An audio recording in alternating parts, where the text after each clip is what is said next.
Bon, on parlait pas mal de l'histoire, euh, de la sexualité, la procréation. Puis on était la dernière fois un peu dans la médecine, dans le droit. Et bon, mon expérience, moi, en tant que praticien dans ce domaine, c'est que les personnes qui viennent nous voir et qui euh, nous sollicitent font quelquefois preuve de beaucoup d'imagination, beaucoup de création, beaucoup d'invention qui nous surprennent. Je vais vous raconter juste une petite histoire. C'est celle d'un couple un jour qui est venu dans le service pour demander une assistance médicale à la procréation par don de sperme. Et dans le courant de l'entretien, la femme me dit, mais est-ce qu'on ne pourrait pas prendre le sperme d'un frère de mon mari comme donneur plutôt qu'un donneur anonyme? Ce serait peut-être mieux. Et le mari a dit, non, non, ce que je voudrais plutôt, c'est qu'on prenne le sperme de mes 4 frères, puisqu'il avait 4 frères cet homme, qu'on mélange les spermes de mes 4 frères et qu'on insémine le sperme des 4 frères. Comme ça serait toute la famille qui participerait à la procréation de notre enfant. Donc j'ai trouvé que cette histoire était extraordinaire. Bon, c'était bien sûr sorti de l'imagination créatrice de ce couple. Et donc régulièrement on a des histoires comme ça. Mais alors, il y a un autre domaine où l'imagination peut s'exprimer à fond, c'est celui de la littérature et celui de la création audiovisuelle. Donc avec Véronique Naumgrab, il nous a semblé utile et important dans le cadre de ce séminaire d'aller voir comment cela se passait concrètement du côté des familles imaginaires qui étaient créées dans la littérature. Et donc on va consacrer ce séminaire à cette dimension. Et pour cela, donc, nous avons 3 orateurs, qui est Véronique Naumgrab, que vous connaissez bien puisqu'elle co-anime ce séminaire avec moi, et qui est chercheur en sciences sociales, qui, je crois, a des positions au Collège de France ou à la Maison des sciences de l'homme, je ne sais plus. Maison des sciences de l'homme. Et puis nous avons des auteurs et éditeurs. À côté de moi, M. Pouy, qui est auteur, et à côté de lui, M. Reynal, qui est auteur et éditeur, puisque c'est lui qui, je crois, dirige la série noire chez Gallimard. Donc on sera plus dans le noir avec eux. Donc on va commencer avec Véronique, qui va nous emmener en voyage dans l'imaginaire créatif de la littérature contemporaine. Des mangas. Une certaine forme de littérature dite populaire. Voilà, et donc, eh bien, merci d'être là, d'être fidèle. En un premier temps, je vais faire un peu le lien avec les séances écoulées et très rapidement définir ce qu'on peut appeler l'imaginaire de la filiation, de la sexualité, de la procréation. Peut-être, et en un deuxième temps, on va rentrer dans le document que je ferai passer, parce que je n'ai pas tout amené parce que je ne peux pas trop porter, mais que vous pourrez feuilleter, regarder, et voilà, pour palper l'objet aussi dont je vais parler. Alors, tout au long de notre réflexion, il m'a semblé que sans cesse, à chaque pas, on se heurtait dans la réflexion que nous apportaient les experts scientifiques à cette question de l'imaginaire culturel de la filiation, de la sexualité, de la procréation. Et comme obstacle quand même, comme frein, la question est, qu'est-ce qu'un imaginaire social? Comment utiliser cette notion? Je vais en parler un petit peu tout à l'heure, mais disons qu'en un premier temps, il me semble qu'il faut, dans notre triangle, filiation, sexualité, procréation, du point de vue collectif de la société, il me semble que c'est l'imaginaire de la filiation qui est premier et qui produit les 2 autres. La filiation qui est premier au sens anthropologique et qui est lié à ce dont Françoise Héritier nous a parlé, c'est-à-dire le fait que l'espèce humaine est sexuée. La filiation qui serait donc à la pointe de notre triangle.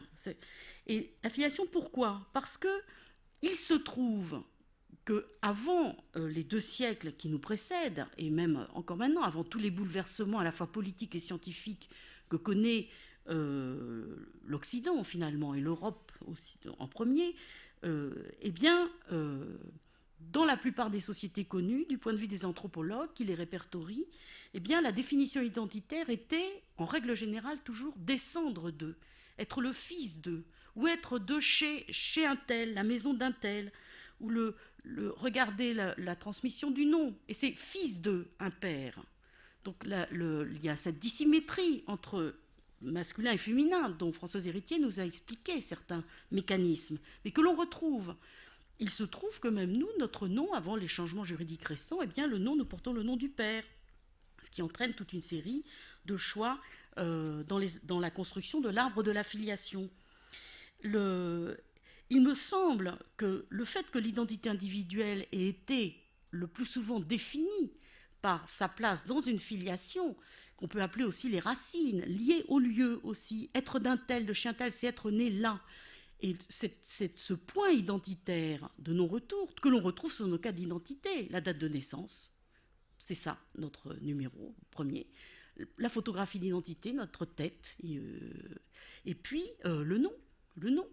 Ce sont 3 paramètres majeurs, mais qui sont anthropologiquement très cohérents. Et le fait qu'on ait cette construction sociale de l'identité dont les fondements sont anthropologiques, ça veut dire qu'on la retrouve dans plusieurs sociétés différentes, me semble avoir une valeur, ce qu'on appelle en linguistique performative, c'est-à-dire que ça crée l'identité. L'ensemble, la décision collective d'identifier un tel comme étant le fils d'eux, c'est-à-dire par la filiation, crée son identité à ses propres yeux. Je suis le fils d'eux, j'appartiens à cette lignée.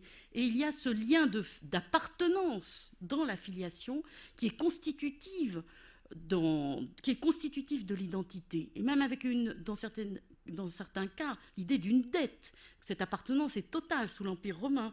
Cette appartenance peut être presque une possession. Mais même indépendamment de la question de la possession, il y a ce lien d'appartenance qui n'est pas seulement un lien affectif. Alors, il me semble que la question de l'arbre de filiation, il y a un très beau livre de la médiéviste Christiane Clapiche, paru au Seuil il y a quelques années, sur l'arbre de filiation pour les périodes antérieures entre le Moyen-Âge et l'époque moderne, mais sa valeur anthropologique aussi, parce que cet arbre de la filiation très spécifique, dont les racines sont en haut, et où on cherche comme ça à l'ancêtre, descendre d'eux, eh bien, il a une histoire très importante dans l'histoire de la constitution de notre identité. Alors, l'imaginaire de la filiation préside donc à... L'imaginaire de la filiation s'inscrit plutôt, trouve son ancrage dans le fait anthropologique du lien entre sexualité, procréation, inscrit dans une culture comme descendant, il y a une ligne, un vecteur, d'une génération à l'autre. C'est comme cela. Que le père soit l'oncle maternel, le père social, ou un autre, ou un père adoptif, c'est cela, c'est le nom, c'est ce lien, et après, c'est à partir de là que se construit l'identité. Il me semble qu'on ne se rend pas compte.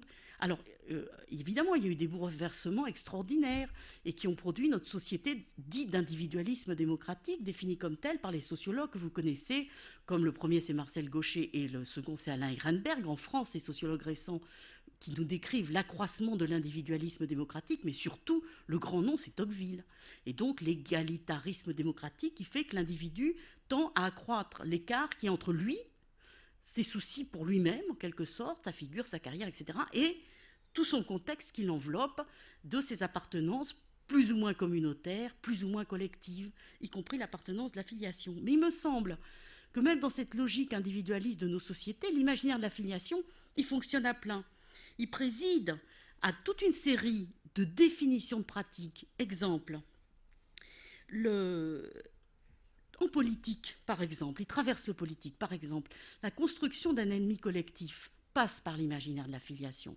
Si vous regardez les conflits en ex-Yougoslavie, et cette pratique maintenant qui est tombée sous le coup du tribunal et qui a obligé la juridiction à changer la pratique des viols de guerre, dits de guerre, ou des viols ethniques, je ne sais pas comment l'appeler, dans les paroles des bourreaux, eh bien, c'était bien faire l'enfant de l'ennemi à la femme. C'était non pas un massacre, un assassinat, mais c'était toucher l'arbre de la filiation et lui greffer le fils toujours du père, et donc le fils alternatif, le fils d'ennemi, l'enfant de l'ennemi. Et donc, pourquoi tuer les femmes puisque si on les viole, l'enfant qu'elles porteront, toujours un fils imaginaire, sera l'enfant de l'ennemi. Et cette pratique qu'on constate dans la société contemporaine qui est très extraordinaire, et vous savez qu'au Rwanda, il y a eu beaucoup aussi de ces pratiques, de ces crimes contre la filiation et la sexualité de la communauté ennemie définie dans son arbre global de filiation, avec comme imaginaire de l'arbre communautaire de l'affiliation, la présence des cimetières et de la culture de cette communauté qu'on veut éradiquer. Éradiquer, on veut sortir les racines, on ne veut pas seulement l'assassiner, on veut qu'elle n'ait pas été là. Les crimes de viol, en quelque sorte, s'adressaient à la naissance, ce sont des crimes qui s'adressent non pas au sujet en tant qu'il doit disparaître, mais en tant qu'il n'aurait pas dû naître. C'est ça, l'éradication. Et constater que dans le mot génocide, il y a le mot gêne. Et c'est bien ça qui est visé dans l'imaginaire du bourreau ou du raciste scientifique, par exemple, de l'anthropologie du 19e siècle qui a nourri les thèses raciales, racistes du milieu du 20e siècle en Europe. Eh bien, c'était bien ça, la définition de l'ennemi par ce lien du sang, qui est en fait un lien, ce fameux lien qui noue ensemble dans la même sève cet arbre de l'affiliation communautaire de ceux qui appartiennent à un même camp, à une même communauté, qu'on la définisse comme on veut. Alors, petite parenthèse, même dans les sociétés, par exemple, c'était très frappant de voir les crimes dans les années 30 commis par Staline, puisqu'on en fait le souvenir comme si c'était un grand homme, eh bien, il y avait bien non seulement le Koulak, mais le fils de Koulak. C'est-à-dire l'identité qui se transmet, l'identité sociale et économique qui se transmet dans l'arbre de l'affiliation. Et pour moi, je pense que là, le crime change de nature, ça n'est plus un crime de guerre, c'est un crime contre l'humanité, quand ce qui est visé, c'est la communauté telle que le bourreau l'imagine, c'est-à-dire passant par l'affiliation. Alors, pour vous dire que cet imaginaire de l'affiliation traverse le politique et a des effets tragiques, il traverse le politique sous d'autres aspects, mais là, je n'ai pas le temps, puisque je vais revenir au manga. Mais donc, il traverse aussi la littérature. La littérature classique, si on relit tout Corneille et Racine, comme j'ai fait, c'est une chose énorme. Et comme les experts en littérature traquent le littéraire, ils passent à côté de la valeur anthropologique de la littérature. Alors, j'ai choisi comme source celle que j'ai lue par-dessus les épaules de mes fils adolescents, et qui sont les mangas. Que sont les mangas? Parce que je suis arrivée au manga parce que j'étais assez passionnée par toutes les BD, et surtout les BD de science-fiction, dont certaines qui peuvent être très hétérogènes, très disparates, et on n'a pas le temps là de faire la sociologie des bandes dessinées en France. Très rapidement quand même, vous savez que le Festival d'Angoulême, cette année, a montré l'importance du marché économique de cette littérature, énorme, et ce marché économique crée une légitimation en tant que littérature de cette sous-littérature quand même. Mais comme elle était assez délégitimée, on ne trouve pas d'études. Je ne peux pas vous citer un livre de référence, d'analyse sémiologique de cette littérature. On ne trouve que des entretiens, des faits, des chiffres, etc. Alors ce sur quoi s'accordent, non pas les historiens de cette littérature, car en réalité, il n'y a pas d'histoire sérieuse de cette littérature, mais les éditeurs. Ils disent, depuis les années 89, explosion de l'entrée des mangas dans le lectorat jeune français, et le manga s'adresse, y compris au Japon, y compris en Corée, Japon lieu de sa naissance, s'adresse aux jeunes, plutôt les garçons, aux jeunes gens entre 15 et 25 ans. Le mot manga lui-même, si vous le traduisez, il veut dire, guillemets, image dérisoire. Le manga a toute une histoire, je n'ai pas le temps, mais c'est une histoire qui est fondée sur la représentation théâtrale iconographique des arts martiaux, d'où l'importance du regard, d'où l'importance des postures figées du corps. Les mangas, donc, ont maintenant des classiques. L'œuvre immense de Tezuka, qui a plus publié que notre Hergé. Les éditeurs qui ont parlé au Festival d'Angoulême disent, par exemple, l'éditeur de Gum, le manga dont je vais vous parler, dit qu'il a vendu en 2002 12 millions d'exemplaires de manga. Et ce chiffre, prenez-le avec des guillemets, parce que c'est une citation de quelqu'un qui dit que. Mais prenez-le avec des guillemets, mais tout le monde s'accorde pour dire quand même que les mangas forment 30% du marché du lectorat de BD des jeunes, de cette jeune génération. Alors, les mangas peuvent être très hétérogènes, surtout au Japon. Ils peuvent s'adresser à des filles, à des mères de famille, etc. Mais le gros des mangas s'adresse quand même aux jeunes garçons et aux jeunes adultes. Il y a des chefs-d'œuvre, il y a des histoires qui vont devenir sans doute des classiques, mais on n'a pas le temps ici de s'y arrêter. Alors, le manga de Yukito Kishiro Gum, qui a été édité à partir des années 89 et qui fait partie de ce succès phénoménal économique, est un manga de science-fiction. Ils ne sont pas tous, ils sont toujours tous un peu oniriques et ont un rapport avec la magie, comme souvent dans les BD, les bandes dessinées adressées à la jeunesse. Vous savez qu'il y a 2 sortes de bandes dessinées adressées à la jeunesse, je le dis très rapidement, qui sont différenciées par un statut juridique. Il y a celles qui sont définies comme pouvant aider à la scolarité et qui sont acceptées pédagogiquement, par exemple. Et puis il y a les autres. Celles-là font évidemment partie des autres. Alors, il me semble que... alors, la série des Gums, elle a été éditée en tout petit format, que les jeunes lisaient, donc, comme à la japonaise, c'était traduit très vite, donc de droite à gauche, en sens inverse, il faut s'y habituer. Et elle a couru comme ça, un peu, et elle a, au point d'être rééditée assez somptueusement cette année, et présentée au Festival d'Angoulême. Alors, juste un point. Comment prendre cette source? Non, 2 points. 1, la question de l'imaginaire culturel. Le mot imaginaire doit être mis entre guillemets. La question de l'imagination n'est pas... il n'y aurait pas d'un côté la science et de l'autre côté l'imagination comme un bouquet bariolé, foisonnant, qui serait en dehors de la logique. Il y a une logique dans le système d'images associées qui, à un certain moment donné, dans une culture donnée, enveloppe les gestes et les pratiques des acteurs sociaux, si vous voulez. L'imagination n'est pas l'écume qui viendrait par-dessus l'espèce d'épée gâteau du réel, si vous voulez. Il pétrit le regard des acteurs sociaux dans leur action.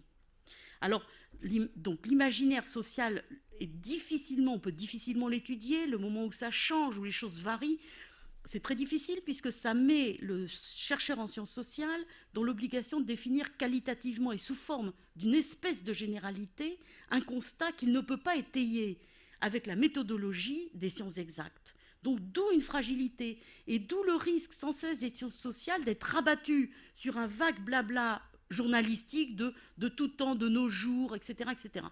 Donc c'est une difficulté, mais qui ne doit pas nous arrêter, tant pis. Ce qu'il faut savoir, c'est que les propositions de lecture que je vous offre ce soir fonctionnent en tant que signe et non pas en tant que... comment dire, résultats de recherche validés, etc. Je prends les mangas comme signes. Alors les mangas, il faut savoir qu'il ne faut pas les saisir comme des espèces comme une clé qui nous aiderait à comprendre l'aliénation des adolescents contemporains, etc., etc. Non, l'adolescent lit tout. Il lit Tintin, il lit Petit œuf, il lit Les Bidochons, il lit tout. Et, alors, les mangas, il faut les prendre comme une espèce de miroir d'un jeu logique avec les possibilités, les différents plausibles sociaux qui sont inscrits dans le présent. Et c'est un jeu finalement de logique aussi, vous voyez, derrière le mot imagination, de logique, ce qui veut dire que les choses s'enclenchent et se déduisent en fonction d'une logique absolument classique de déduction, et non pas une logique formelle, sophistiquée. Alors donc, le choix des mangas ne veut pas dire que implicitement le chercheur penserait que les mangas sont aliénants, que les mangas sont horribles, non, ou que les enfants sont sous l'emprise d'un imaginaire qui nous viendrait du Japon en passant par la Californie, non.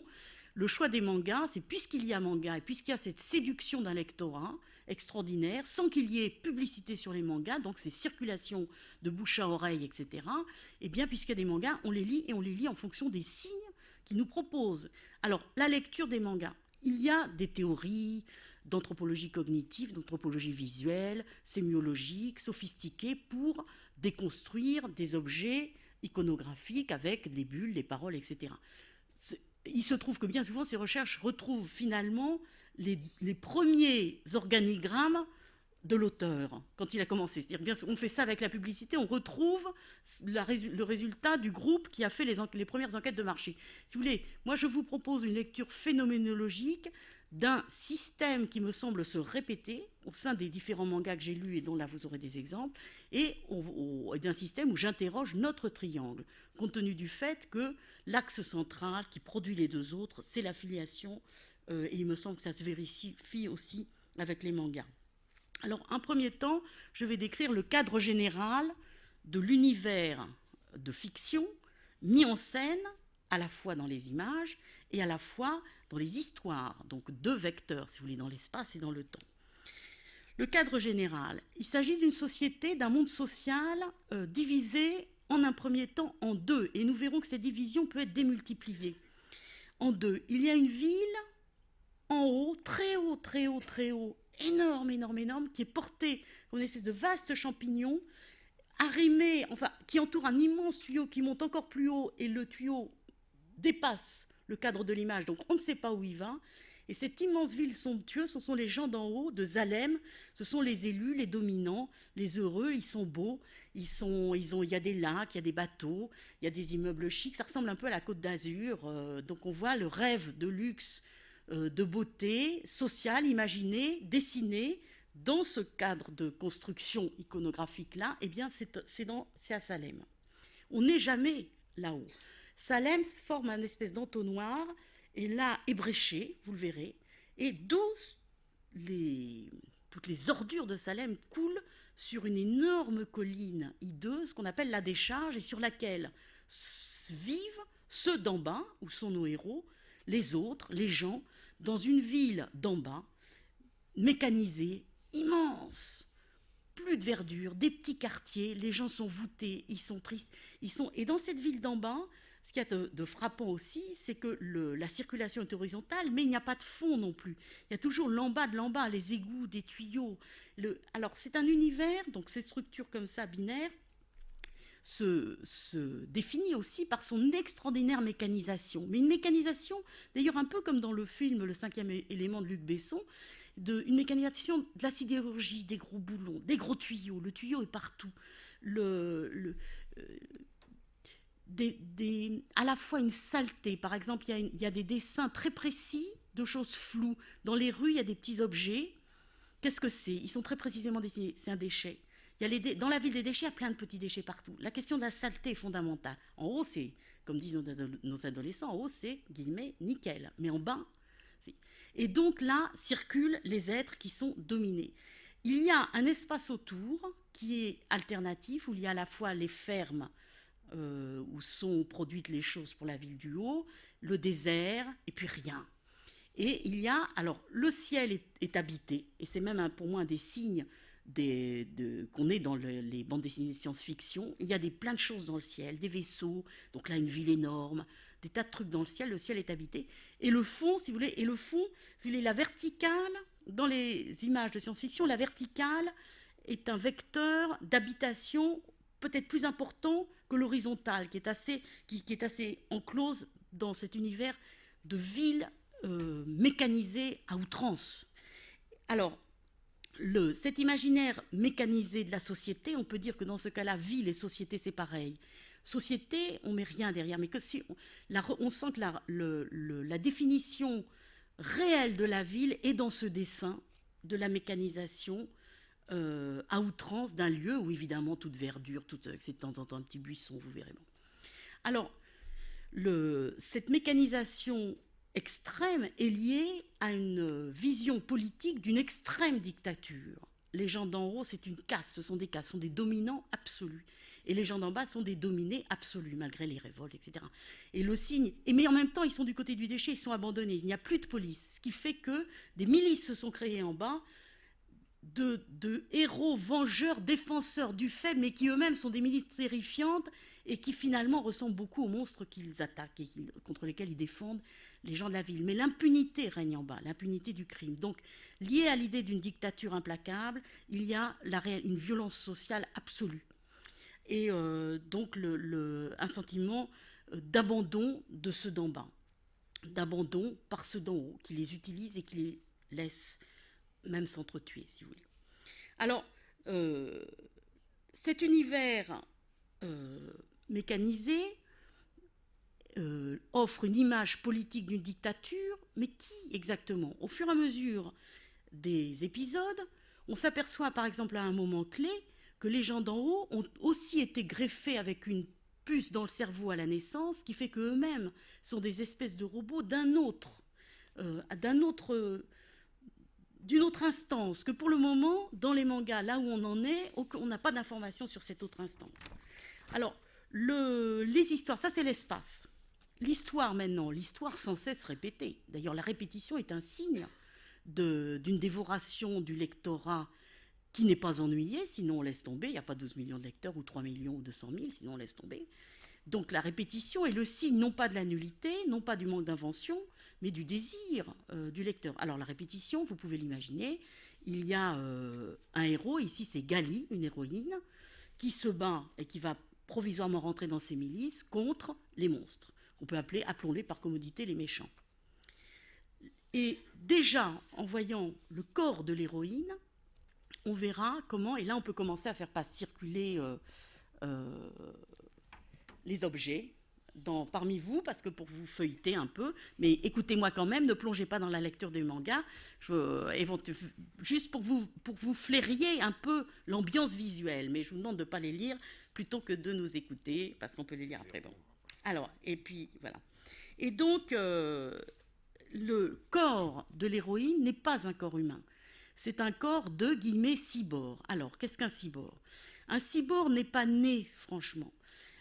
Elle a été trouvée, un tronçon de son corps, c'est-à-dire le crâne et les épaules, ont été trouvés ébréchés dans ce déchet.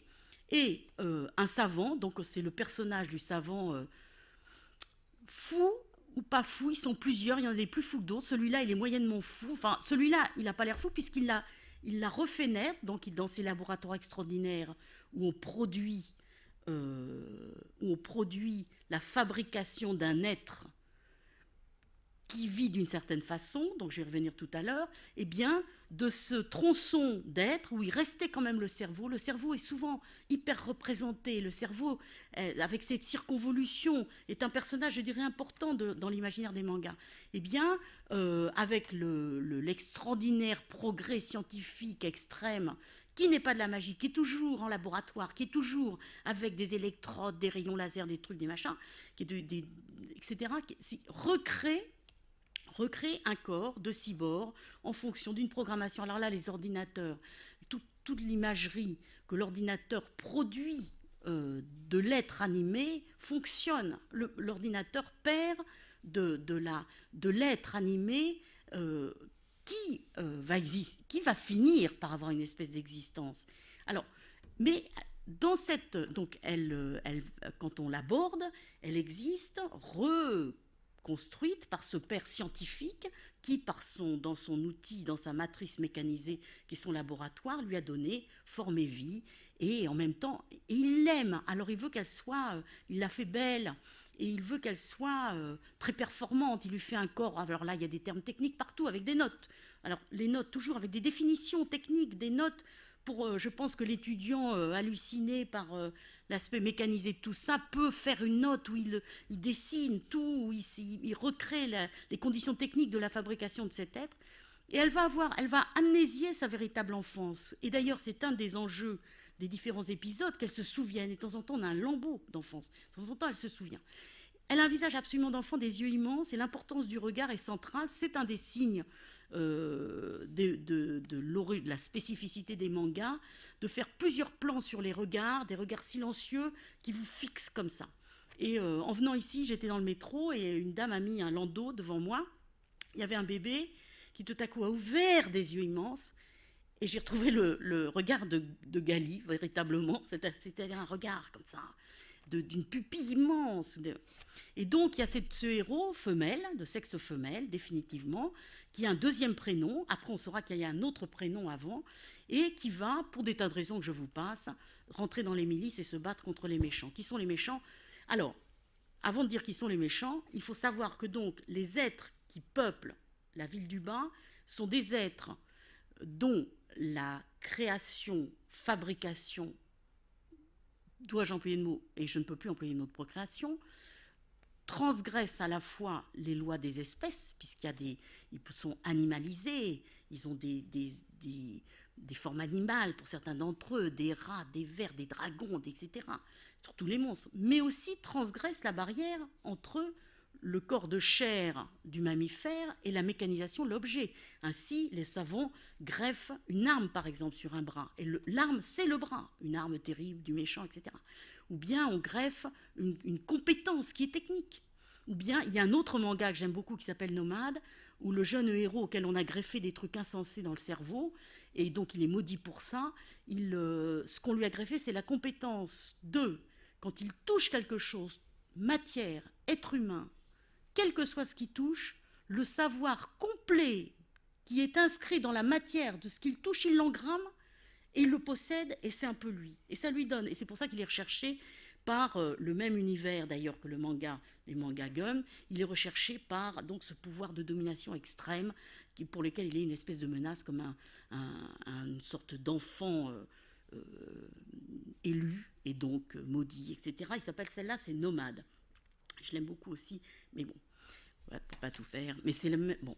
Alors, le corps du héros, alors, tous ces corps structurés dans une espèce d'ensemble d'unités, donc que la science a rendu vivants, parce qu'ils vivent, eh bien, en manipulant le cerveau, eh bien, leur figure physique est d'une extrême bizarrerie, et on voit dans les mangas à la fois des monstres très extraordinaires, mais l'imaginaire de la monstruosité est assez limité. On retrouve le dragon, qui date de la plus haute antiquité, comme vous savez. Est-ce un souvenir des dinosaures qu'on n'a jamais connus? Enfin, de fait, on a beaucoup de dragons depuis 4000 ans dans les représentations des monstres. C'est des choses qui sont étudiées. Mais si vous voulez, ils ressemblent... Bon, ils ont la figure un peu de l'animal avec lequel ils ont été mélangés, mais ils ont aussi d'autres choses mécanisées. Ils sont extrêmement bizarroïdes, et on sent qu'on cherche à toucher les confins de la laideur possible, le confin de la laideur imaginable. À l'autre pôle, le héros, tant dans Nomade, qui est un héros, une figure gracile d'un adolescent masculin, crâne nu, avec des pointillés, des tas de trucs sur son crâne, tout maigre, tout efflanqué, souvent tout nu, avec des petits polos, des petits t-shirts, alors qu'il fait moins 56 degrés. C'est des choses terribles. Ce petit corps vulnérable, mais même Gali, elle, qui est très forte et très... Enfin, selon, quand elle meurt et qu'on lui fait un autre corps, elle a d'autres compétences, mais elle est quand même très, très exceptionnellement costaud, il faut bien dire, mais absolument gracile. Et dans les combats qu'elle a, on porte des coups au héros terribles. C'est-à-dire qu'elle est vraiment parfois coupée en trois. Il ne reste plus d'elle que la tête, qui roule dans un coin avec les grands yeux qui font ça, etc. C'était une violence sur le corps absolument extrême qui va avec l'idée d'un corps dont l'unité, si vous voulez, a été fabriquée par des instances dont on ne sait pas exactement qui elles sont, mais ce dont on est sûr, c'est qu'elles possèdent l'extrême savoir scientifique pensable. Alors, est-ce qu'il y a une essence? Alors, la filiation, il y a l'amnésie.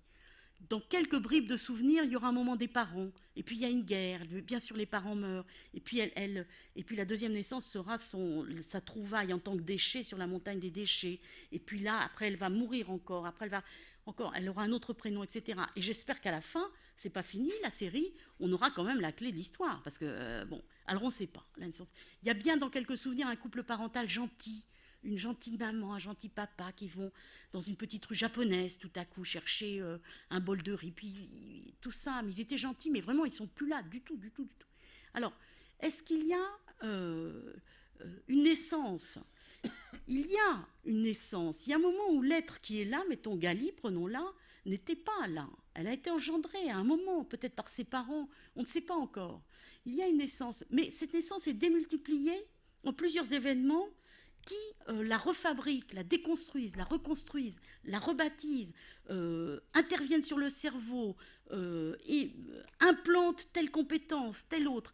Et en même temps, ce cerveau contient l'espèce d'unité énigmatique du sujet, puisque à travers toutes les séries des mangas, celle-là, eh bien, il est fait mention régulièrement qu'il y a quelque chose dans son cerveau à elle qui est exceptionnel, mais qu'elle ne sait pas et personne ne sait.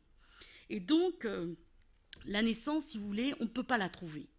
Alors, on ne parle même pas d'une naissance qui se passerait, je ne sais pas, dans un accouchement. L'accouchement, c'est une chose qui n'existe plus du tout. Alors, est-ce qu'il y a une mort ? Il y a des moments de disparition. On se dit, par exemple, tel méchant qui a subi la violence de Gali, qui est terrible. Et donc, le méchant, qui était un monstre terrible, une méchanceté terrible, etc. D'ailleurs, il y a des moments où on revient à l'enfance du méchant, lui-même abandonné, lui-même tombé dans les égouts. Il y a un méchant qui c'est un être vert, donc son corps c'est un vert, il a un visage abominable, terrifiant, et il rentre dans une espèce de présence d'une sexualité sauvage sans objet. Il possède l'être qu'il se met à envahir de l'intérieur, et cet être devient lui. Et en général, il choisit des grands costauds terribles pour, évidemment, faire encore plus son extrême méchanceté, puisque le méchant vise la méchanceté absolue pensable. Et donc, en face du méchant, parfois, elle prend de tels coups elle éclate en morceaux. Ça y est. Et il y a même un manga où, bon, elle est morte. Et le manga d'après, non. Le savant fou ou pas fou, là, il y a une figure du savant qui est plutôt paternelle, l'a retrouvée, lui a reconstruit ici. Alors on est dans le laboratoire, etc. Et puis son cerveau tout à coup. Et puis c'est elle quand même, un peu avec des souvenirs qui manquent, d'autres qui reviennent, etc. Donc la mort, elle ne meurt pas en une fois, c'est pareil. Elle peut mourir, il n'y a pas d'immortalité, puisque la disparition est la règne. Mais elle ne peut pas... elle peut mourir, mais en plusieurs séquences. Elle renaît très souvent, et grâce à la science. Donc la science qui fait être, qui fabrique l'être, si vous voulez, positif de l'histoire, la même science, donc sous la figure dont je vous ai parlé, la sauve sans cesse de la mort pour une nouvelle aventure. Alors, est-ce qu'il y a de la souffrance et de l'amour? Réponse oui. Qui sont liés aux grands yeux. Il y a des rencontres fugaces, elle rencontre un être humain, elle est un cyborg, donc pas de sexualité possible. Donc on voit bien ici le lien très concret entre absence de filiation, au sens du mammifère, et l'impossibilité d'avoir des rapports sexuels avec l'être qu'elle aime. Elle l'aime sans pouvoir vivre l'amour physique avec lui, elle en souffre. Et des larmes coulent le long de ses grands yeux, elle en souffre. Et ils ont juste une ou deux rencontres. Lui est évidemment un vagabond nu-pied, un humain encore, il y a quelques humains comme ça. Et évidemment, il va subir, son rêve est de monter à Salem, et puis il va finalement être tué. Et elle va être extrêmement malheureuse. Mais ils n'ont rien vécu, sauf une petite soirée, c'est-à-dire 2 ou 3 séquences iconographiques, d'images, ils sont tous les deux sous la lune, sur un toit, tout à coup le ciel est vide. Donc la question du ciel habité et du ciel vide est très importante, parce que le ciel est libre, enfin quelques étoiles, bon, et ils sont là sur le toit d'une vieille usine cauchemardesque, et il lui raconte un petit peu son désir, son rêve de partir, etc. Et elle l'aime, et c'est tout, c'est le seul moment d'être ensemble. Tout le reste, ils sont séparés, c'est la mort, la douleur, la disparition, etc. Alors, il y a donc l'amour et la souffrance, mais il n'y a plus la sexualité. La question un peu qu'on peut poser, c'est quand même, est-ce que la filiation s'en sort? Est-ce qu'on trouve avec cette image du parent fou qu'il a adopté? Il n'y a plus la sexualité, il n'y a plus notre triangle qui a explosé, il n'y a plus de procréation, il y a ce système dont je vous ai parlé, mais il y a des adoptions permanentes d'êtres. Ainsi, l'héroïne va adopter pendant longtemps un petit être qui sera sur son épaule et avec lequel elle aura un lien de tendresse, et qu'un méchant va impitoyablement, etc. Parce que la méchanceté des méchants est très efficace. Elle arrive à la douleur beaucoup plus méchante que nos méchants dans Tintin, Milou, etc. C'est une méchanceté qui touche l'âme, qui cherche la douleur. Donc, il y a des adoptions. Et le savant qui l'a fait renaître sans cesse, un personnage qui vient de Salem, qui a été déchu, qui vient du haut, eh bien, il l'a adopté et il l'aime. Et il va y avoir des rapports très compliqués et de conflits avec lui. Et il y a quand même là une espèce d'image paternelle, si on veut. Mais sabotée, cette image paternelle est sabotée par une espèce de violence. D'abord, ce statut de l'amour entre elle et lui est ambigu, il est très amoureux. Il a un rapport pas seulement de paternité tranquille, je dirais, mais de dévoration identitaire. Il la possède parce qu'il l'a créée. Et donc le fait de l'avoir fabriquée va plus loin que le fait d'engendrer, si vous voulez. Ça entraîne des différences. Ça crée une espèce de sauvagerie. Mais il y a des adoptions tout le temps. Des bébés sont adoptés ici et sont emportés par le méchant dans les égouts du fin fond. Le lien d'adoption est permanent. Les adoptions obliques, avec des êtres avec lesquels on va ne pas être seul. Mais la règle, c'est la solitude absolue et discontinue. C'est le puits de la solitude qui vient, tout est foutu tout le temps. Ce sont des bandes dessinées qui montrent la victoire permanente des choses de la dictature mortifère, si vous voulez. La victoire permanente et la situation de l'héroïne ici, mais pareil pour Nomade, est en perpétuelle situation de survie dans l'échec permanent. Alors, pas de procréation, pas de sexualité sexuée, mais une sexualité qui est rentrée dans la figure de la cruauté du méchant, dont le lien avec sa victime est un lien d'emprise, d'intrusion-effraction et de possession. Le méchant dans les mangas veut posséder l'âme, c'est pour ça ne pas tuer forcément. À un moment, un des méchants terribles imagine son supplice à elle. Et donc le supplice, ben, je vous l'épargne. Parce que, enfin, non, je vous l'épargne. Alors donc, si vous voulez, mais c'est de la laisser en vie et qu'elle soit sans cesse hurlante, pendue comme bijou à son cou. Et je ne vous dis pas dans quelles conditions. Et donc, elle l'accompagne tout le temps. Vous voyez, donc ça, c'est, voilà, posséder quelqu'un. C'est qu'il hurle, c'est pas qu'il meurt. Et donc là, on a un travail sur la cruauté dans ces BD qui est assez, à mon avis, pertinent, finalement. Non, cet imaginaire, alors là, cet imaginaire... donc je vais m'arrêter, c'est la conclusion. Il y a une espèce de logique. Il y a une répétition. On peut le trouver dans d'autres bandes dessinées de science-fiction, y compris les plus nulles d'entre elles au sens de création d'auteur, donc les plus significatives pour l'anthropologie, parce que quand un modèle se répète, il prend du sens, si vous voulez. Alors, dans ce modèle, il me semble qu'on pourrait faire l'hypothèse que ce qui est malmené et ce qui est voué à l'explosion, c'est notre triangle, qui, dans la société réelle, est investi d'une valeur très forte de production de l'identité collective, ce que j'ai appelé l'affiliation, d'où découlent les deux autres, si vous voulez. Il n'y a pas de symétrie entre les trois pôles de notre triangle. Eh bien, ce qui est explosé, c'est ça. Et donc, en chaîne, procréation et sexualité sont explosés et trouvent d'autres moyens pour fabriquer du vivant. Alors, il me semble que si on fait l'hypothèse que dans la menace au plan de l'imaginaire collectif, que la menace que produit l'idée de science, et non pas la réalité de la science comme ayant, la technoscience comme ayant un pouvoir politique sur la société. Ce n'est pas la même chose que la science. La technoscience comme ayant un pouvoir politique absolu sur la société. Et ça, à mon avis, dans les BD de science-fiction, vous trouvez ce thème-là central. Sinon, il n'y a pas d'histoire. Pas toujours, hein, ne prenez pas ça comme des... On n'est pas ici en mathématiques, c'est une plausibilité, c'est une hypothèse de plausibilité. Il faudrait vraiment faire une thèse à longue haleine pour la vérifier. Alors, si on fait l'hypothèse que dans la menace d'une technoscience mécanisée, politiquement absolument dominante sur la société, eh bien, découle logiquement une menace, l'idée d'une menace sur notre triangle, c'est-à-dire essentiellement sur la production de l'identité par la filiation. Et ça, dans le malheur généralisé des opprimés. Si on pense que l'imaginaire qui tourne autour de la science, c'est cela, comment s'étonner qu'aujourd'hui, quand des avancées de la science mettent en scène cet imaginaire du pouvoir de la technoscience sur le vivant, on n'ait pas une espèce de panique jusqu'à inventer un terme nouveau juridique pour un crime qu'on invente. Il y avait crime contre l'humanité, crime contre l'espèce humaine. C'est-à-dire, pour moi, même l'imaginaire qui a présidé à l'invention de cette dénomination géniale, espèce humaine, découle assez logiquement de cet ensemble d'images associées qui, autour de la science, nous dessine le genre de menace logiquement déduite, qu'on peut déduire logiquement grâce, si vous voulez, aux apports de l'anthropologie, entre autres, hein, ou en travaillant un peu, mais cette menace portée précisément sur la question de l'identité dans son point le plus sensible anthropologiquement, c'est-à-dire la transmission de la filiation. Donc voilà. Moi, j'ai pas été trop long parce que je sais que... Si, oh pardon.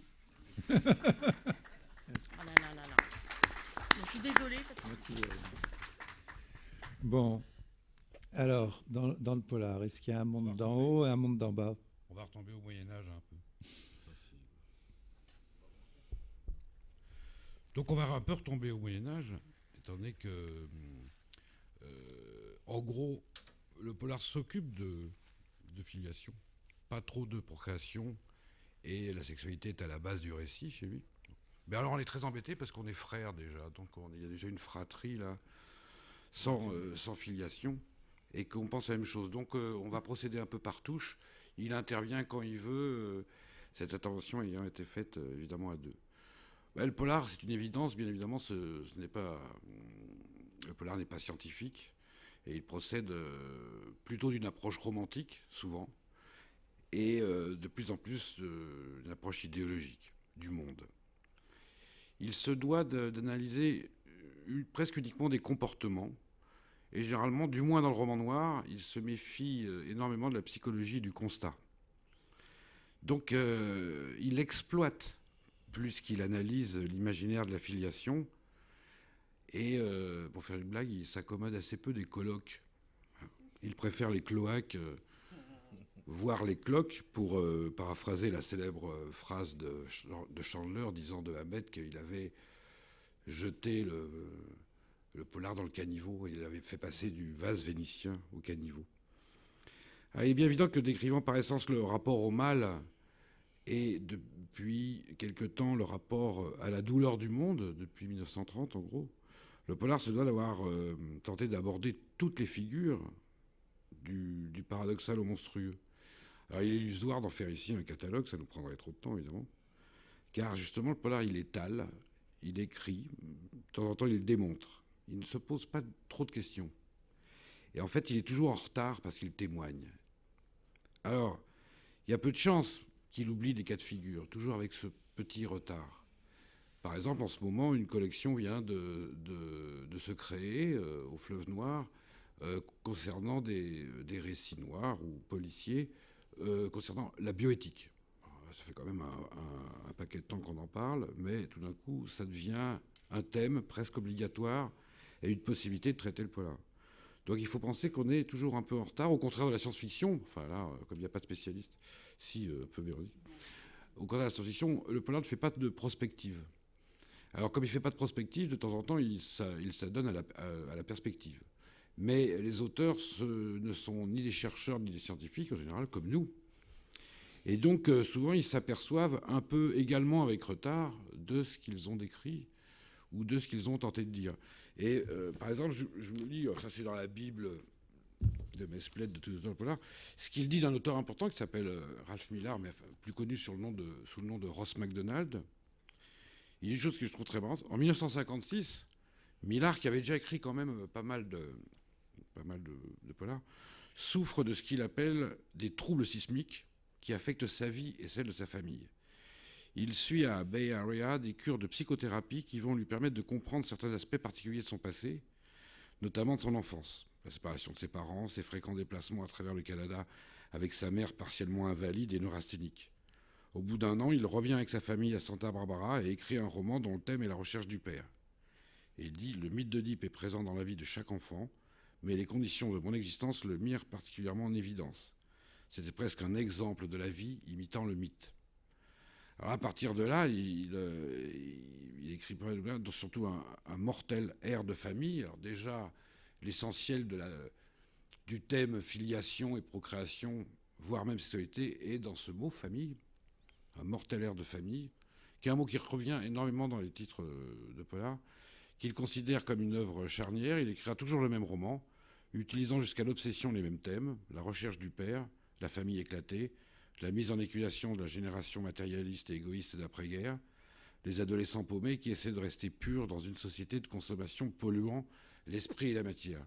Alors, bien qu'il y a une naïveté relativement confondante, surtout chez les auteurs américains, qui un beau jour découvrent la psychanalyse, bien évidemment.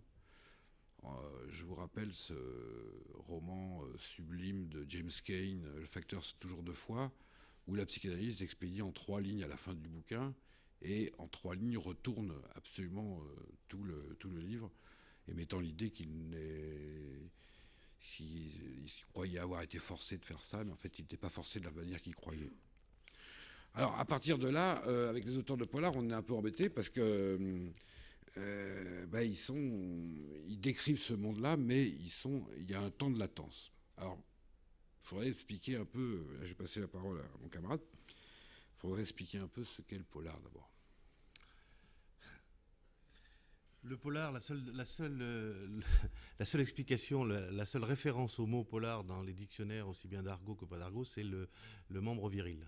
Donc, est-ce que ça a un rapport avec la façon dont brutalement le mot polar est arrivé dans l'argot des praticiens et puis de la presse et puis des critiques littéraires pour désigner un genre littéraire très, très vaste et très complexe en entier, je ne sais pas. C'est la seule chose. Moi, je pense plutôt que c'est une déformation à la française comme pour accentuer encore plus le côté dérisoire, le côté manga, comme disait Véro tout à l'heure, le côté image dérisoire, le côté trivial roman, le côté roman de gare. Qu'on a toujours voulu donner au polar, et que finalement les auteurs de polar, se regroupant dans une espèce de famille un petit peu dandy, finit par revendiquer. On revendique, cette différence, on revendique cette espèce de littérature sale, et qui curieusement en fait nous est tombée sur le dos à la fin du 19e, début du 20e, quand les romanciers, les premiers romanciers populaires, les feuilletonistes, genre Eugène Sue et d'autres, se sont mis à écrire. Ce qu'on a reproché à ces gens-là tout de suite, ce que la critique bourgeoise qui tenait le haut du pavé en matière d'académie et de critique a reproché tout de suite aux auteurs de polar, c'est pas tellement... Il n'y a jamais eu tout de suite de critiques de style. On leur a surtout et essentiellement reproché de mettre en scène des gens qui n'avaient pas droit à la littérature. Et ces gens qui n'avaient pas droit à la littérature, c'est finalement des enfants perdus, des filles de rien, des prostituées, des gens dont le manque de noblesse s'apparentait total à un manque de famille. C'est-à-dire que pour ces gens, pour ces critiques, pour les gens d'en haut, comme dirait quelqu'un qu'on connaît bien, les gens d'en bas étaient forcément des gens qui vivaient plus qu'en meute qu'en famille. Femmes, filles, mères, voilà. Donc au début, il y a eu ça. C'est-à-dire qu'au début, la critique qui s'est faite sur ce type de roman n'a pas du tout été une critique esthétique, comme on pouvait s'attendre de la part de critiques, mais une critique morale, une critique éthique. C'était...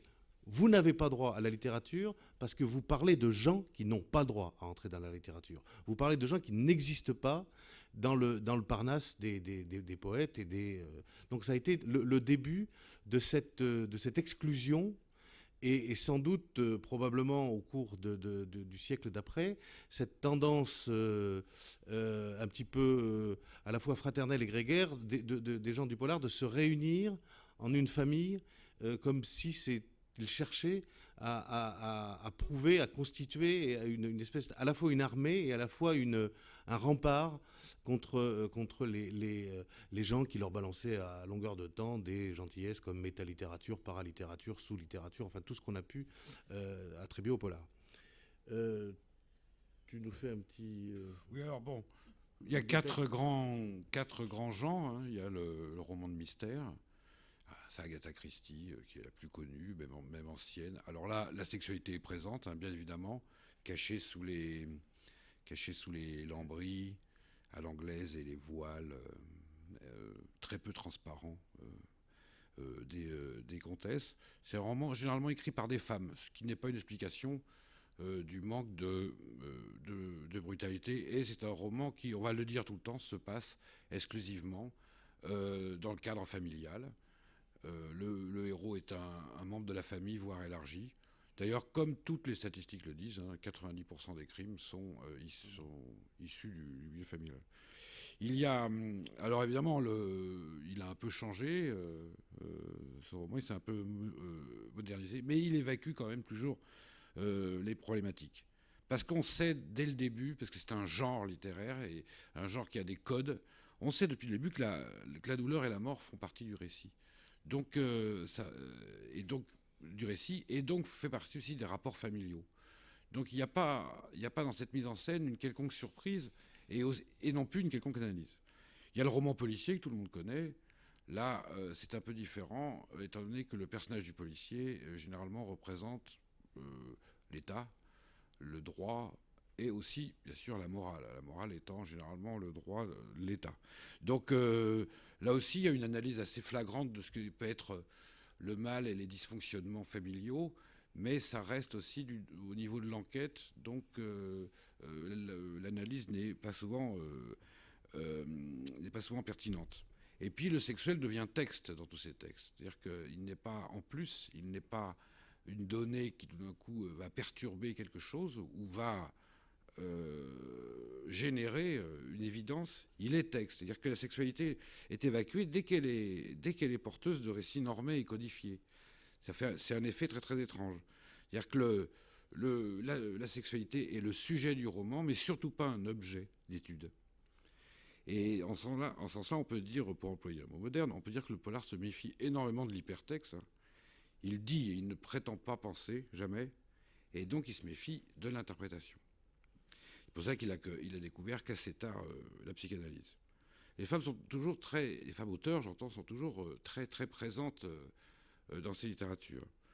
Et elles ont amené, d'ailleurs, des écoles. On s'aperçoit qu'au niveau sexuel, par exemple, au niveau sexualité, pardon, que le polar admet d'autres codes à l'intérieur des codes. Donc il y a un polar homosexuel féminin, il y a un polar homosexuel masculin, généralement écrit par des homosexuels féminines et par des homosexuels masculins.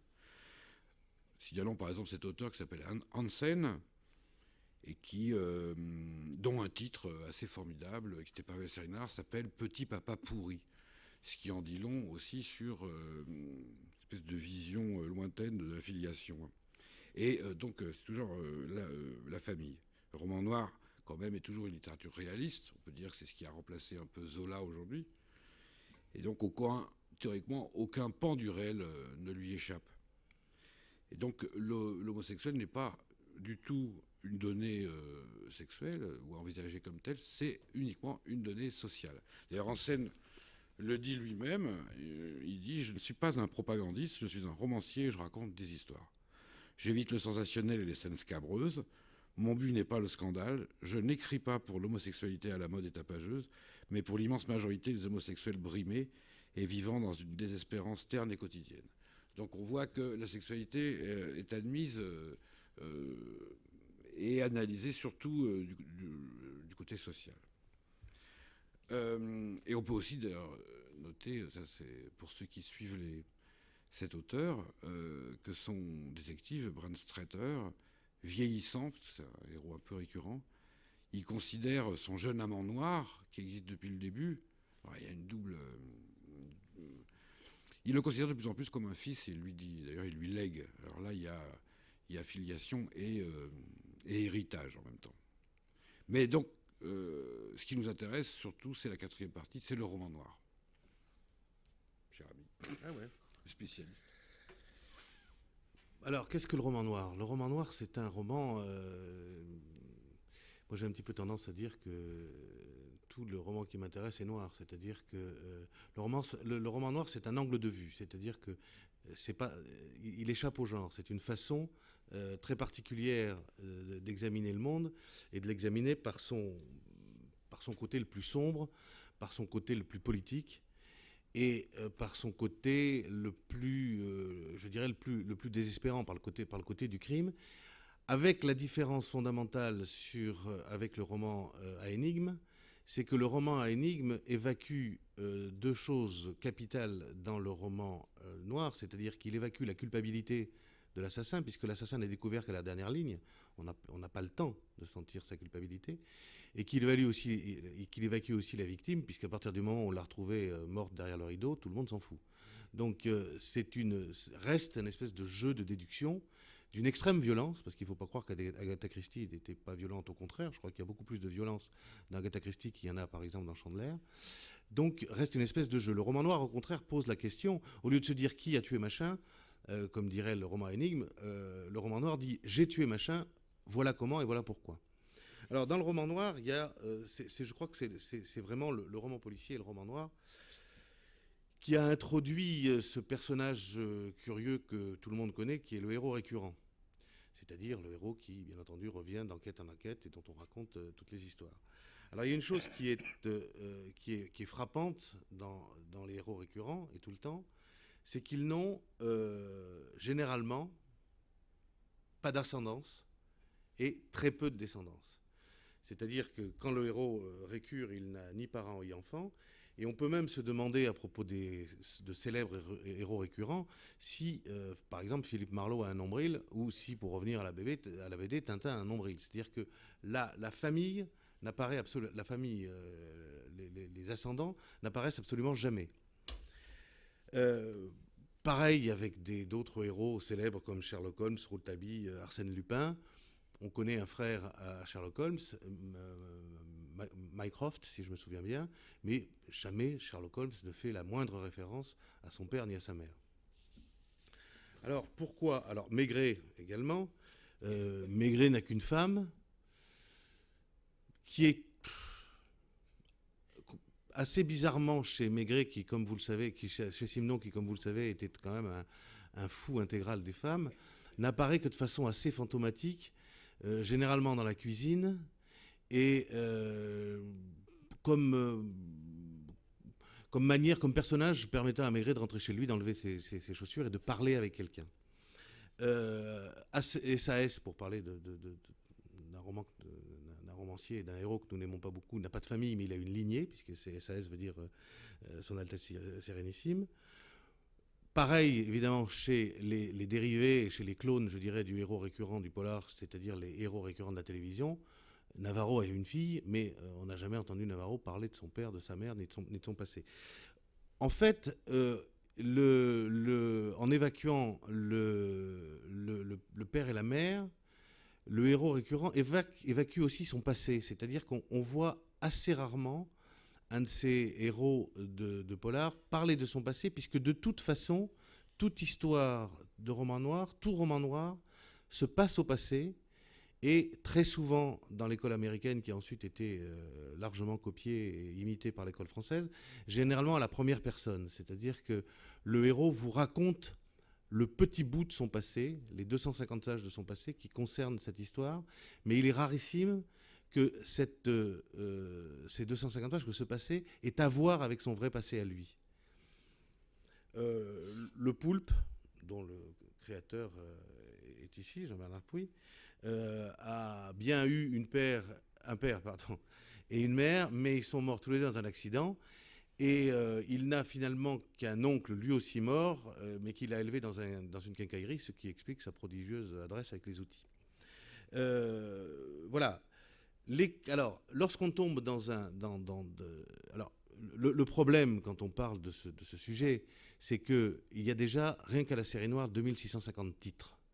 Que si on accumule la totalité des polars traduits, des polars français, et dans toutes les diverses collections qui se montent, on arrive à une quantité absolument effrayante qui interdit toute analyse et même probablement toute thèse absolument sérieuse. Mais ce qui est certain, et j'espère que quelqu'un m'apportera ici le démenti tout à l'heure, ce qui est certain, c'est que je ne vois pas, comme ça là tout de suite, de héros récurrents ayant un père et une mère qui soient significatifs dans le récit. Et je ne vois pas non plus de héros récurrents ayant un enfant qui soit également significatif dans le récit. En revanche, ils ont beaucoup d'ex-femmes. Ça, l'ex-femme est un ustensile absolument indispensable du roman noir. La plupart des héros de roman noir sont divorcés, voire même plusieurs fois divorcés, et traînent derrière eux toutes les conséquences que ça entraîne, c'est-à-dire visite aux États-Unis, comment on appelle ça, indemnité, pension alimentaire, etc., etc. Alors, on va arriver à mon auteur favori, à notre auteur favori, qui est sans doute celui qui a donné et continue à donner au roman noir toute sa noblesse et toute sa gloire, puisque après avoir commencé en 1946 dans la série noire, il est fortement question qu'il passe en Pléiade. Je veux parler de Raymond Chandler. Alors Raymond Chandler, c'est un personnage. Raymond Chandler a créé donc un personnage qui s'appelle Philippe Marlowe, qui est un héros récurrent particulièrement intéressant parce que il vient absolument en droite ligne d'un autre grand héros, dont on peut dire aussi qu'il est récurrent sur un certain nombre d'aventures, qui est Don Quichotte. C'est-à-dire qu'il n'y a absolument aucune différence, sauf de vêtements et de moyens de locomotion, entre le Don Quichotte de Cervantes et le Marlowe de Chandler. Et surtout, d'abord, pas de parents, bien entendu, et surtout un rapport à la sexualité qui est un rapport de chevalier blanc, qui est un rapport extrêmement courtois, au sens moyenâgeux du terme, Je crois que Chandler évoque très très peu la sexualité de ses autres personnages. Lorsque Marlowe est amoureux, généralement, il effleure les lèvres de sa dulcinée. On ne le voit jamais se réveiller aux côtés d'une belle blonde. Et il est pas asexué, parce qu'il est extrêmement sensible à la beauté des femmes. Il y a même un passage dans A Long Goodbye où il fait sur 2 pages la différence qu'on peut faire entre toutes les différences de blondes. Mais il n'a pas de... C'est un homme dont les désirs sont totalement soumis à sa volonté et à son surmoi. Et 2 exceptions amusantes et notables, c'est que la première fois où il se met vraiment, vraiment dans la mouise et qu'il transgresse une de ses règles, c'est-à-dire de ne jamais sauver et aider un criminel dont il sait ou une criminelle dont on sait qu'il est ou qu'elle est criminelle, c'est quand c'est dans A Long Goodbye et quand il tombe amoureux finalement d'un homme, Terry Lennox, pour qui il va faire littéralement des folies. La deuxième chose amusante, c'est qu'il finit par se marier dans son dernier roman, Poodle Spring, mais qu'il a écrit ce roman, le roman précédent, c'est-à-dire celui où il va rencontrer sa fiancée, au moment où la propre femme de Chandler était morte, et que au début de Poodle Spring, Marlowe s'est marié, mais que Chandler est mort en cours de route, puisqu'il n'a écrit qu'à peu près que le tiers du roman. Donc il y a... les Américains sont peut-être pas très très très forts en psychanalyse, mais ils ont quand même un inconscient costaud qui vient interférer dans l'œuvre finalement. Bah oui, moi, voilà. Parce comme il a parlé de moi, j'ai parlé de lui. Comme c'est, moi je crois, le plus chandlerien des écrivains français, Patrick, ben, qu'est-ce qu'il a fait immédiatement? Il a fait du Chandler, mais alors il lui a donné, alors là, l'affiliation et le rapport au père et mère, il y en a des wagons dans tous les romans. Il y a énormément de sexualité qui apparaît assumée, problématique souvent. Et donc il commence à lui donner une famille, et on ne s'y trompe pas. C'est-à-dire que peut-être que ce qu'il n'y avait pas dans Chandler pouvait être aujourd'hui considéré comme un manque, ce que je ne crois pas. Mais en tout cas, ça doit être un plaisir, en tout cas, d'avoir ajouté ça. Alors on peut dire quand même que la sexualité est normalisée dans le polar, hein, et même comme elle est porteuse du récit et qu'elle n'est jamais sujette à questionnement, en cela, le genre policier ou noir est assez moral, voire très très longtemps perd la pudeur, même, on peut dire. C'est pas parce qu'on raconte des choses horribles que... hein. Donc, évidemment, on ne compte plus l'histoire d'adultère, bien sûr, toujours porteuse de drames et de déchéances. Les récits où des pères recherchent leur fille tombée, soit dans la déchéance, soit la prostitution, le film pornographique, il y a toutes les tendances. Avec là, c'est très intéressant, il faudrait arriver à faire une liste, mais il y a toutes les variantes. Père qui pardonne, père qui punit, père qui comprend mais qui punit quand même, père qui ne comprend pas et qui pardonne. Enfin, il y a toutes les facettes un peu de la réaction paternelle, rarement maternelle d'ailleurs. Il y a assez peu de cas où c'est la mère qui enquête. C'est pour ça que les écrivains français s'y sont mis. Mais généralement, c'est le père qui est porteur des valeurs américaines souvent et qui comprend plus du tout ce qui se passe. On pourrait dire, pour faire un peu une blague, c'est que le roman noir, il fait partie du moi. Rarement le surmoi intervient, très très rarement. Et encore plus rarement le ça, voilà, on pourrait dire. Il y a peut-être qu'un roman publié à la série noire qui est directement en rapport avec un inconscient trouble, avec un objet petit a. C'est le célèbre Londres Express de Peter Loughrane. Mais on ne sait pas qui l'a écrit et on ne sait pas ce qu'il veut dire. Certains disent même que c'est une copie du dernier chapitre de Ulysse de James Joyce. Donc ce qui reste quand même souvent dans le polar, puisque cette sexualité est quand même assez évacuée, et qui fait tout le charme quand même de cette littérature, et qui l'a fait pendant longtemps du moins, c'est le désir. Alors le désir, il arrive, il passe bien évidemment par la séduction, et la séduction maléfique. Hein, c'est le personnage de la vampe. C'est-à-dire, on sait très bien que la femme arrive dans les 10 premières pages et que c'est elle qui va entraîner le héros ou un groupe de héros dans la douleur, la mort. Alors, cette séduction, d'ailleurs, elle est punie. Prenons Ahmed, qui est un héros, qui est un écrivain dit progressiste. Quand on regarde Le Faucon maltais, la séduction formidable qu'exerce la fille, elle est punie. Elle fait tout. Hein. Elle passe par le discours, le mensonge, la séduction physique, et puis en même temps, il lui reproche à la fin, et il la livre à la police en lui disant bêtement que c'est une menteuse, et que c'est à cause de ça qu'il la livre. C'est quand même beaucoup. Ou alors je citerai un autre roman et un film célèbre en 4e vitesse, où là, le rapport à la femme est encore plus radical, puisque ça commence par une femme en danger, ça se termine par la bombe atomique. Donc on voit que là, il y a une radicalité de récit, qu'une femme seule sur une route, 1 heure après, ça donne une bombe atomique. Donc au moins, là, c'est net. Ouais, donc les héros n'ont souvent pas de famille, mais ils en ont toujours une de substitution quand même, qui est symbolique et quelquefois même archétypale. Alors il y a les amis, et il y a beaucoup d'anciens groupes de jeunesse, surtout dans la littérature française, alors groupes politiques, groupes musicaux, pareil, sans beaucoup de parents. Et bien sûr, la famille de substitution du roman noir essentiel, c'est la ville. Los Angeles pour Chandler, Miami pour Burke, ou Barcelone pour Montalban, ou récemment Marseille pour Jean-Claude Izzo. Alors il y a un rapport là à Mouren très, très gidien avec cette famille qui est la ville. Et là-dedans, on rencontre tout. Hein, toutes les sortes de possibilités de filiation, de gémellarité et autres. Il y a même des jumeaux imaginaires, hein, dans un célèbre roman, Le jumeau singulier de Westlake. À toi.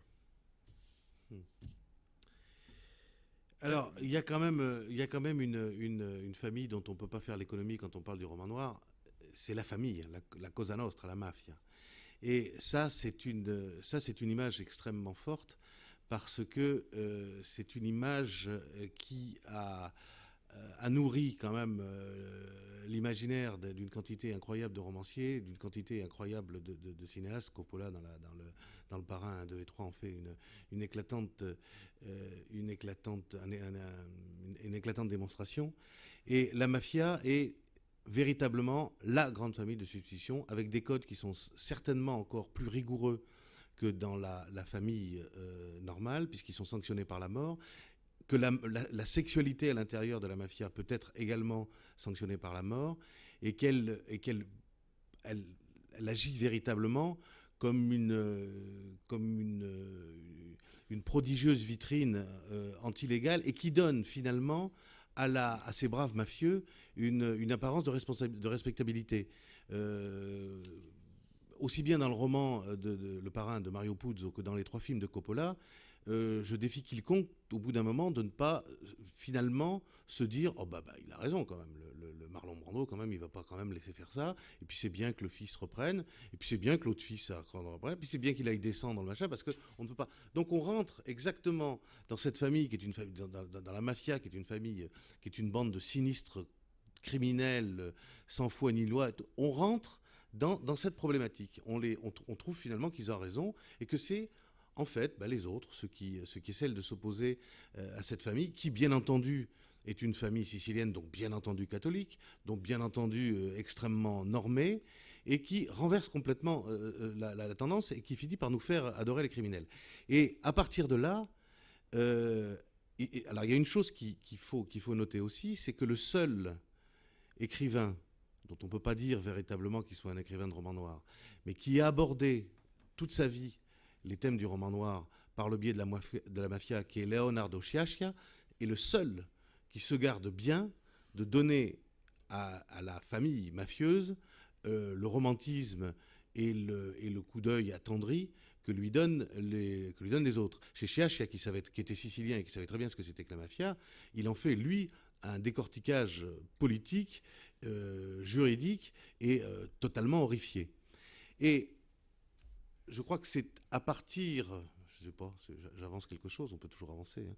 Je me demande, c'est à partir de ces 2 images qui est né quelque chose très récent et très amusant, qu'on voit surtout à la télé et au cinéma, qui est le père mafieux plongé à l'intérieur des problèmes strictement familiaux. Alors, c'est le film avec De Niro et Bill Crystal, dont j'ai oublié le nom, mais où un mafieux vient à des tas de problèmes psychologiques graves et vient se faire psychanalyser. Et puis surtout, c'est la fabuleuse série que je vous engage tous à voir et à acheter en DVD si vous ne l'avez jamais vue, qui est Les Sopranos, où du côté de New York, dans une banlieue du New Jersey, un petit chef mafieux, un parrain, brusquement, qui est une horreur absolue, brusquement voit des canards sur sa piscine, s'évanouit et finit par aller voir une psychanalyste, et que cette psychanalyste lui décortique absolument tout ce qui ne va pas chez lui.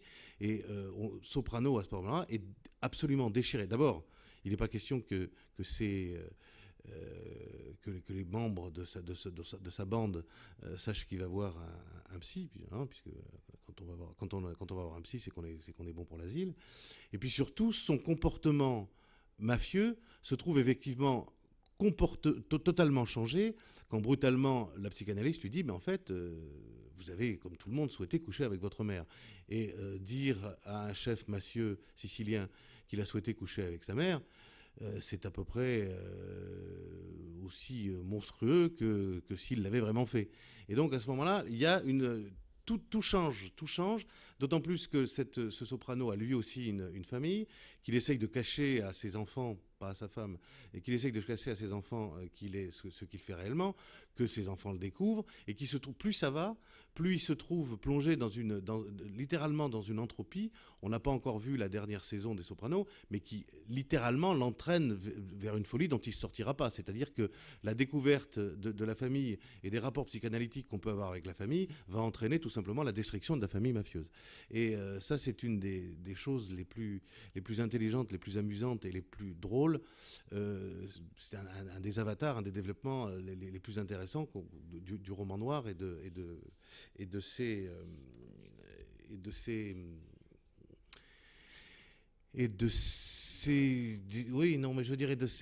tout ce qui n'est pas dit en fait dans tout ce qui est sous-jacent et jamais dit dans le roman noir, dont on ne le répétera pas assez, qu'il est un roman avant tout behavioriste, comportementaliste, et qu'il déteste faire allusion à la moindre psychologie.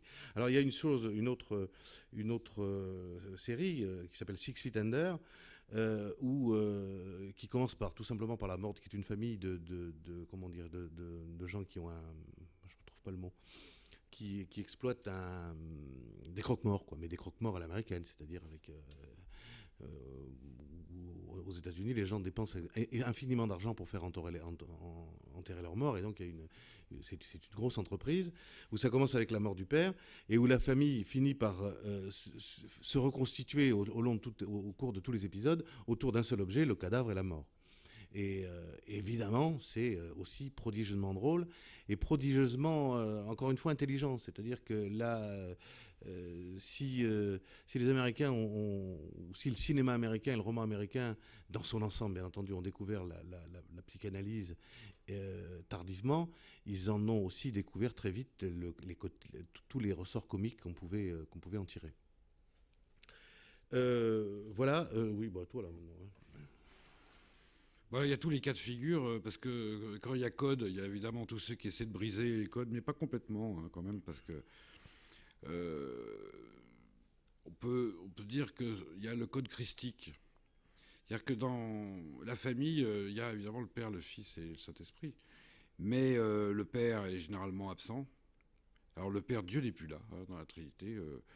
Le Père est absent, le Saint-Esprit, on n'en parle jamais, donc le Fils reste, le Fils qui est christique. Alors il suffit de voir par exemple les films de Ferrara, dont Bad Lieutenant, qui est un polar absolument sublime, parce qu'il dit ça. Et notamment, la seule manière qu'il a d'espérer se sauver, dans le bon sens du terme, c'est parce qu'il rencontre une sœur dans les deux sens du terme, une vraie bonne sœur, et en même temps qu'il va considérer comme sa sœur, et il va rétablir une espèce de filiation imaginaire, alors qu'on n'entend jamais parler de sa famille. On peut regarder aussi de près les frères Cohen, pour ceux qui sont amateurs, où là aussi il y a une destruction systématique du code. Fargo, ou dans le blanc total de la neige, c'est une femme enceinte jusqu'aux dents qui s'oppose au noir, au mal, au crime, à la bassesse.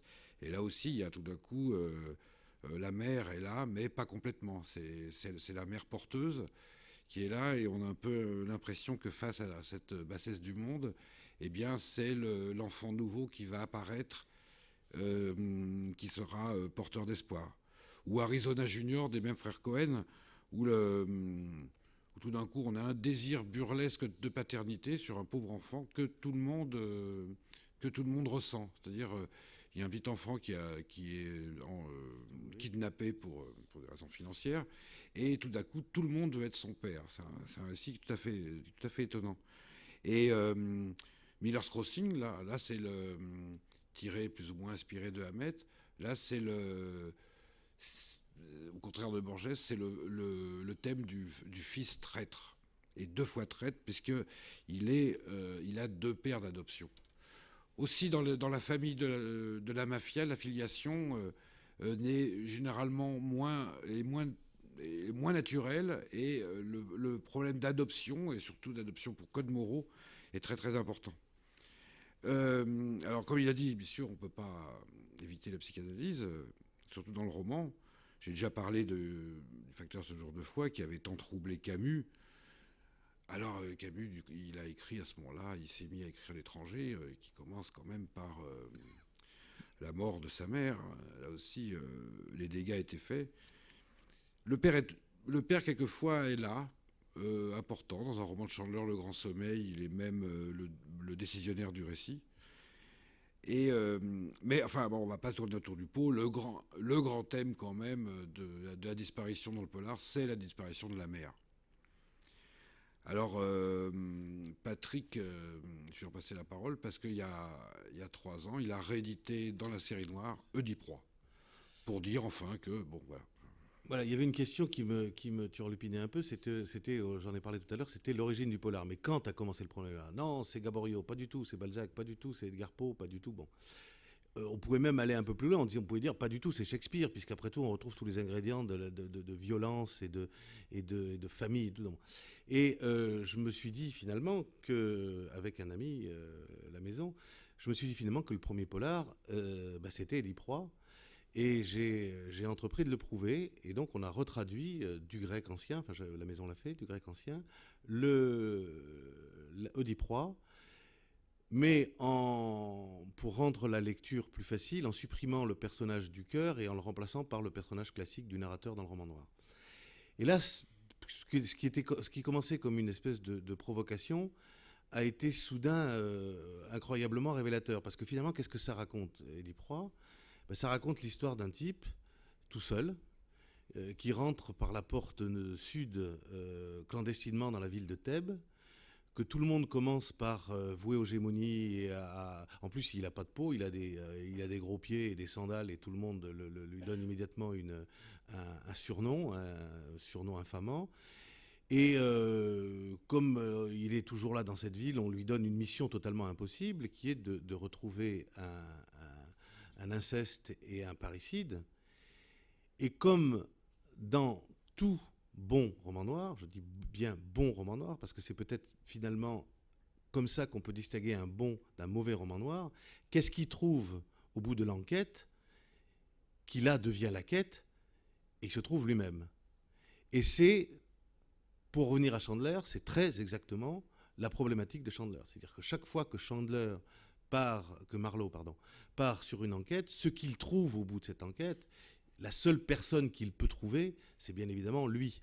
La seule personne que peut trouver l'enquêteur, c'est que la seule période que peut trouver aussi le quêteur, c'est soi-même.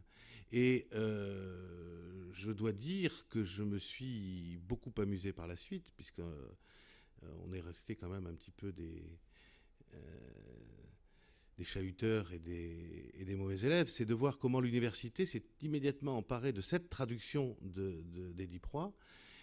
Coup de chance, je ne l'ai pas fait exprès, Oedipe était à ce moment-là au programme du bac français, en première, et bien on a vu les profs dire, écoutez, vous prenez Oedipe Roi chez, je sais pas où, moi, dans les classiques Garnier, puis alors prenez aussi la version série noire, parce qu'elle est plus facile à lire, puis elle vous explique vraiment quand même comment tout ça se combine et comment tout ça se fait.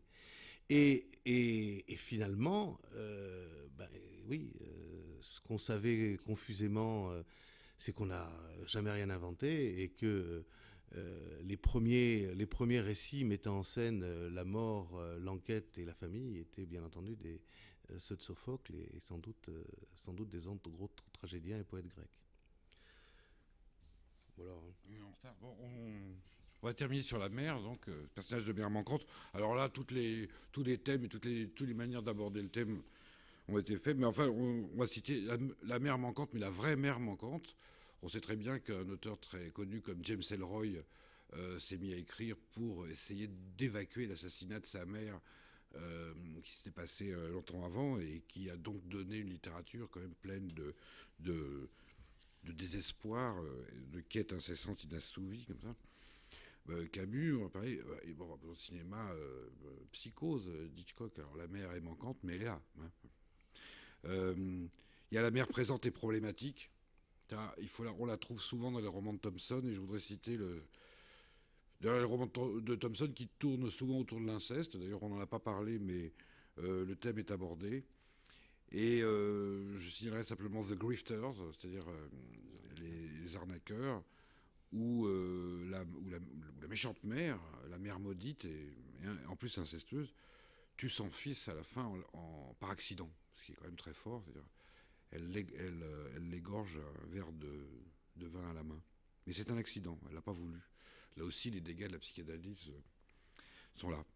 Il y a la mère présente et manquante. Enfin, non, j'en parlerai pour la fin. Il y a la mère méchante et ennemie, un jeune auteur français, Maurice Dantec, qui a fait beaucoup parler de lui. Et on aurait pu en parler énormément aujourd'hui, parce que tous ces thèmes de progression, de filiation apparaissent dans son œuvre, mais plutôt du côté de la science-fiction, donc c'est assez difficile d'en parler. Donc dans La Sirène rouge de Dantec, c'est un cas un peu d'école, parce que le père apparaît comme un sauveur possible, ce qui est quand même assez rarement le cas. Et puis je voudrais terminer par la plus belle mère peut-être du cinéma noir, qui est la mère présente et ensuite manquante de L'Enfer est à lui de Walsh, de Whitehead.